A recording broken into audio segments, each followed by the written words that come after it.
All right, Bob, it's good to talk to you. Obviously, we've been doing this for a while, and it's exciting to talk to you every week. But it looks like right now you have a guest, and I'm excited to learn a little bit more. Who do we have today? Well, sure. I have a guest today, and it's a little bit different, but the guest I have today, his name's Bob Unger. And as you can see, he's a world-class guy. You can see it on his back wall there. He's just a world-class guy. But did want to talk a little bit about, business is business, and, you got purchase orders and deals and all that stuff goes on. And that's one part of owning a small business. But there's another really important part. I think it's more important than anything. It's the people you're involved with. So customers are out there, and they're not just customers. They become friends. They become associates. And Bob is one of the guys that I've known for well over 20 years. I've been doing business with him for well over 20 years. He has a really interesting background. He's the thermal spray wire guy. I might be the thermal spray guy, but Bob's the thermal spray wire guy. And all the circles out there, you talk about thermal spray wire, everybody knows Bob. He's just been a great guy. And like I said, we've been doing business together for over 20 years. And that's only part of it. In that 20 years, we've been doing business with a company called Polymet. Bob works for Polymet.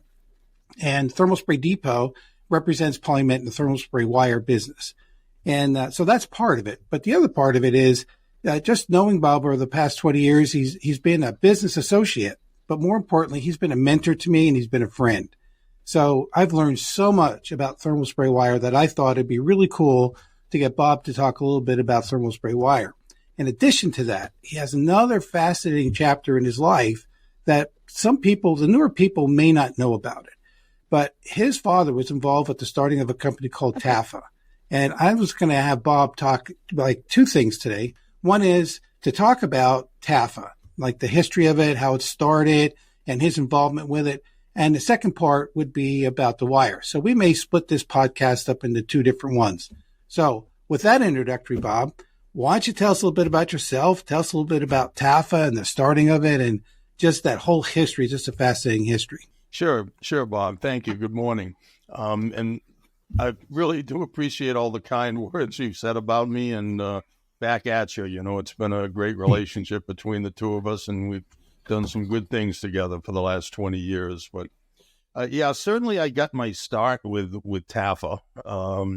I was born as a kind of a quirk of fate, a very fortunate quirk of fate. I was born in Hanover, New Hampshire. And while I was coming into the world and running around in short pants, there were two guys who became instrumental in the development of the thermal spray industry that were teaching at the time at Dartmouth College. Dartmouth College is in Hanover. And the two people were Jim Browning and Merle Thorpe. And they were... as I said, they were professors at the School of Engineering, and they had started a small business on the side where they were using plasma, thermal spray plasma technology for cutting for cutting different devices, and they started a small company called Thermal Dynamics, which was the first company to make plasma cutting torches. And they were partners, and it was very successful and grew rapidly, really beyond their ability, I think, to handle the business themselves. It was growing so rapidly they either needed to bring in some venture capital or sell to somebody. So they did that. They sold the business. It became part of a number of different companies through the years. It's a giant conglomerate now. And just a real success story. So at that point, they went their separate ways. Jim Browning kind of went into the high velocity flame type of business. He developed a number of devices through the years. He developed the first HVOF gun, the Jetco. He developed HVAF. He developed a special high energy plasma system called PlasJet, where Merle decided to go in a different direction, and he had an idea to found a company called Tarfa, which stands for Thorpe Arc Flame Associates. They don't really advertise that much. It's just known as Tarfa, but that was what the TAF stands for. And his idea was to buy a company that was kind of a going concern that could fund his idea of Tarfa. And he bought a refrigeration company down in Concord, New Hampshire, which is about an hour away from Hanover. And that's where I was living at the time after I was born in Hanover, shortly after we moved to Concord. And my father, as luck would have it, was the manager of this refrigeration company that Merle had bought. So he started Tarfa in the back of the refrigeration company, and focusing at the time, he was really concentrating on RF plasma, radio frequency plasma for materials development, and as opposed to really strictly thermal spray. And that's what he was doing. I often joke, and it's true, I got my first paycheck from Tarfa when I was around 10 years old. It would have been the early 60s. My father, my brother, my older brother, who was 4 years older than me, was the janitor for this Humphreys Tarfa. And once a week he would go in and sweep the floor and clean the bathroom and empty the waste baskets, and that was his part-time job while he was in junior high school. And when for some reason he couldn't make it, he was sick or something that week, I was the backup, and so I would occasionally go down and fill in for him, and actually made a little money. So it sounds to me like the beginnings of Tarfa were a little chilling, and you're telling me you swept up stuff off the floor to put it in those Tarfa guns? Yes, it was a little difficulty getting the right particle size, but we did the best we could. But yeah. So it was kind of always a mystery to me what was going on there at the Tarfa side, because we were really the refrigeration people, my family, and but as as the years went on through the 60s, Merle ended up selling Humphreys and Tarfa, and getting out of it for a little while. So he and my father kind of parted ways. I interestingly also went to school up at Dartmouth back in Hanover, and when I got out, I went into teaching and was teaching chemistry at a prep school called New Hampton there in New Hampshire for a little while. And what came to pass is Merle, who, just a comment about Merle, he was without a doubt, I think, the greatest entrepreneur, most brilliant man I've ever known. He was my mentor. He was unbelievable. He had such vision. He had such marketing and sales savvy, as well as being technically brilliant. Before he had gone to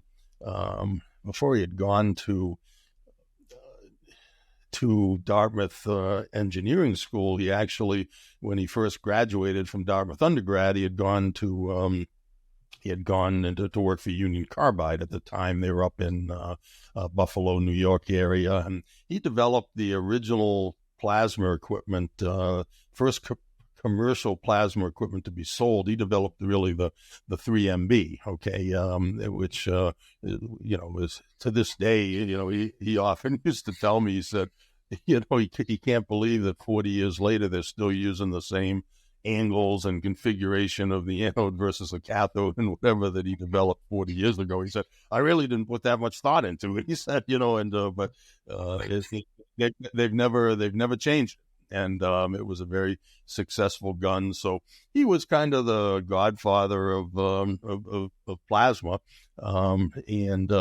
What he saw, as I said, in his ability really to see opportunities, he saw a very unutilized technology, wire arc spray.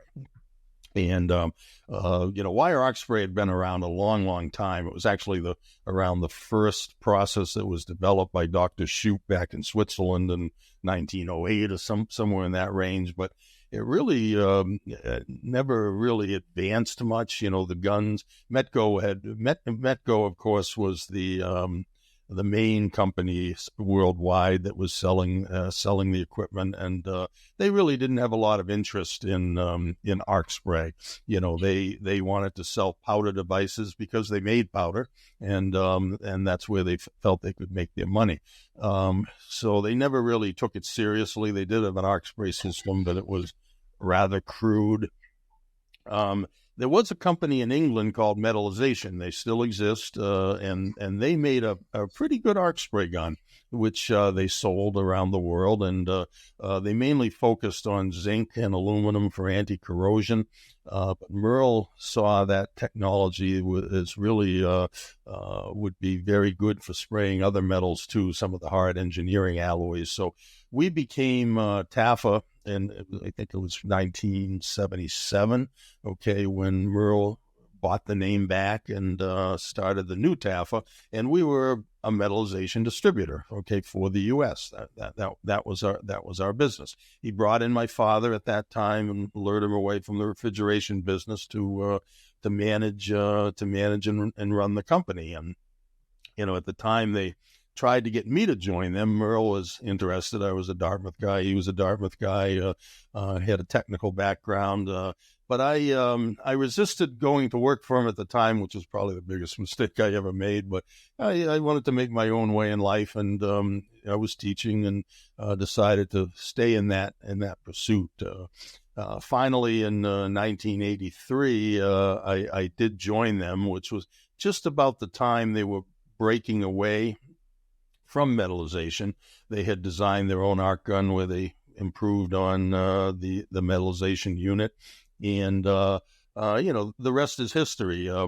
Merle, he did a lot of good things. He brought in some good people, and what we did is we really made arc spray the device for spraying wires. We're spraying metals, where previously you had the flame gun, the oxyacetylene flame gun, which had been around forever, but the coatings were relatively poor bond strength and not the best, and Metco was pushing using plasma for all your metal spray coatings, but plasma was expensive and it was very complicated, and a lot of stresses in the coating. So, we really did some good work with arc spray. I mean, what we had going for us was you could build very thick coatings. It was low cost, and it was pretty simple to operate. So, we made it the choice for spraying metals. So we would the business kept building, and along with the wire business, as you mentioned, I was involved at Tarfa, kind of the lead guy on selling the wires, and the business grew rapidly. We also, again, Merle saw another opportunity back around the late 80s where on HVOF. I mentioned earlier that Jim Browning, his former partner, developed the jet coat, and that was really the only HVOF system that was out there.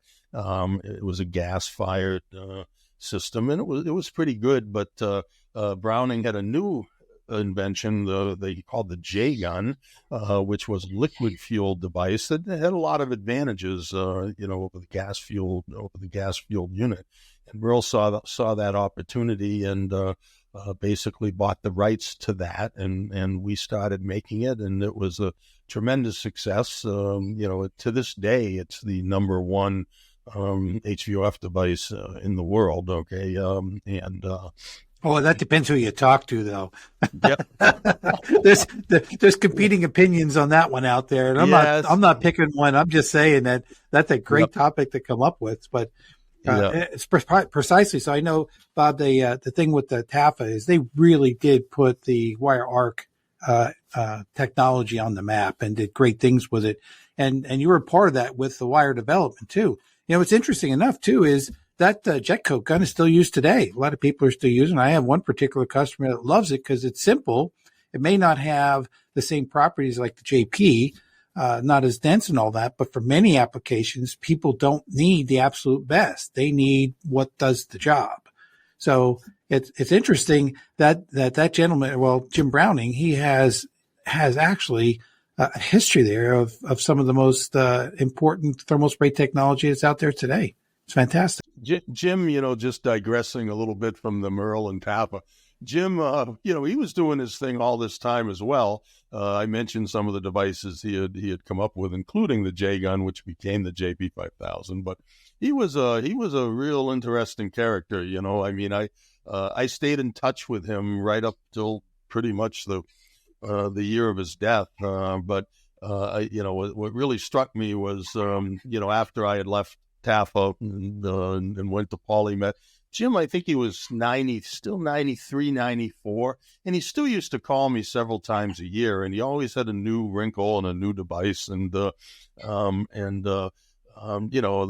the last time he called me, he said he had a new system, and I don't remember what it was, quite frankly. But what struck me was, first off, this guy's 93. I couldn't believe he could still hear. This guy was 90 years old. With these devices is so loud, all right, and he didn't have the best engineering safety to keep the sound down. So, but he seemed to be able to hear fine. And the other thing was, the guy's 93 years old, and not only is he developing new units, he's out there marketing them. Trying to call other people to try to get somebody to latch onto it and move forward. I mean, he was quite a guy, for sure. But yeah, and so anyway, that was a little bit about Tarfa getting going. There was really kind of four eras of Tarfa. There was the entrepreneurial area where you had Merle and my dad were partners. I didn't mention, but in the new Tarfa, my father was a part owner, and Merle had the majority, but and certainly was the driving force. But my father was a big part of it. But so you had that era, but I think it was around 1989 that they sort of, like with Merle and Jim and Thermal Dynamics, they couldn't fund the business anymore with their own resources. So they decided to sell, and they sold to Hobart Brothers, which was a big welding company out here in Troy, Ohio, very interestingly, very close to where I am now in Cincinnati. And they bought us, and it was a very good for Tarfa. They had a lot of funds, a lot of money, and they were looking to grow and expand. So they pumped a lot of money into the business, which allowed us to buy the JP5000 technology, develop it along with the PlasJet. We took that on from Browning as well. And anyway, the business grew rapidly during the Hobart years, which was about 5 years. Then they sold us to Eutectic, which was a worldwide company that did welding and thermal spray. And Eutectic years were very, very good for us as well. They really expanded our sales and marketing on a global basis. They had very good locations in Japan and Australia and Canada and all the countries in Europe, and they all started selling for us as distributor. My job was to travel around the world supporting them and it was really, really successful. And then the final chapter was about 5 years after Eutectic bought us. They sold us to Praxair, which was also very good for us, a really, really good company. But whereas the others kind of just left us alone and let us do our thing, Praxair, we were more brought into the business. They were big in the service shop business, and things changed, not necessarily for the worse, but the business was different. I had 15, 20 sales guys working for me. I was spending half my time in Indianapolis, and it seemed time to move on. And in 2004, I left Tarfa and moved on to Polymet. Yes, and it's interesting because you have that entrepreneurial streak, and you can't help but have it hang around with those guys. So your transition to Polymet was really kind of a very important chapter in your history, because you got to go back to really kind of being entrepreneurial in spirit, in that you had another opportunity to grow a business. Now, Polymet had been well known for the weld wire, particularly aerospace. And one of my chapters in life was working for Chromaloid. We used the polymet weld wire. I'm a metallurgist and I had responsibility for the lab, so we looked at those welds all the time. So why don't you talk a little bit then about the transition into polymet and how you grew that thermal spray business there? Yeah, it was interesting because I kind of had my eye on polymet. They were a competitor of ours to some degree when I was at Tarfa. As you mentioned, their business was welding wire, hard-facing wire, mainly for turbine blades in the aerospace business, but they also had the capability of making thermal spray wires as well, particularly cord wires, and they were beginning to nibble at our business there at Tarfa, they're very, very good company and great people and great technology. They just didn't know thermal spray at all. All right. And when I decided it was time to move on from Praxair, I approached them, and I actually answered an ad that they had put in somewhere, and it said they were looking for a thermal spray technician. Okay, because they thought that maybe the reason they weren't selling is they didn't know, the tech, how to, somebody would buy some wire and have some troubles, and they didn't know how to fix it and what to do, whatever. So they were looking for a technician. So I called and said, hey, I can certainly do all that, and like the back of my hand, but I said, I can do a whole lot more too. And, Bill Mosier, who was the president of Polymet at the time, jumped right on it and brought me on. And it really was if there ever was a match made in heaven, this was it. Okay. I mean, they had all the capability, but not the knowledge. And I had all the knowledge, and hopefully a little bit of capability, but so I joined them, and it's really been great. So Bob, man, you have just given me some background on Tarfa. I thought I knew a lot about how Tarfa started, but man, there's nuggets in here I didn't even know about, and it's a fabulous history, and I'm really glad we captured that. And I want that on my website to kind of capture that kind of historic perspective on the starting of Tarfa and how Wire Arc really got transformed through those years. If you have any other questions on the history of Tarfa or the relationship, Bob, give me a call at 724-229-5791 or drop us an email, bob@thermalspraydepot.com, and we'll get right back to you and answer your questions for you.